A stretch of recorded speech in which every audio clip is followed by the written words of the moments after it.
Hi అండి, నమస్తే. ఇవాల్టి ఛానల్లో రెసిపీ ఈజీగా ప్రిపేర్ చేసుకునే చోలే కర్రీ అండి.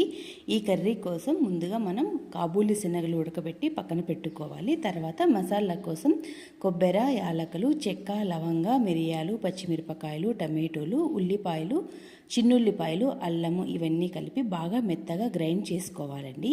ఈ మసాలా అంతా బాగా వేగిన తర్వాత మనకి టేస్ట్కి సరిపడా కారము, ఉప్పు, ధనియాల పొడి, జీలకర్ర పొడి, ఆ చోలే మసాలా పౌడర్ కర్రీ వేసుకుని బాగా కలుపుకుంటూ వేయించుకోవాలండి. ఈ మసాలా అంతా బాగా వేగిన తర్వాత మనం ఉడకబెట్టుకున్న కాబూలి శనగలు ఇందులోకి వేసుకొని బాగా కలుపుకొని మనం ఉడికించుకున్న వచ్చిన వాటర్ని యాడ్ చేసుకొని బాగా ఉడికించుకుంటే కర్రీ రెడీ అయిపోతుందండి. ఇంకా పూర్తి డీటెయిల్డ్గా కొలతలతో సహా కావాలి అనుకుంటే లాంగ్ వీడియో ఛానల్లో పోస్ట్ చేశాను. వీడియో లింకు ఈ వీడియో కింద ఇస్తానండి.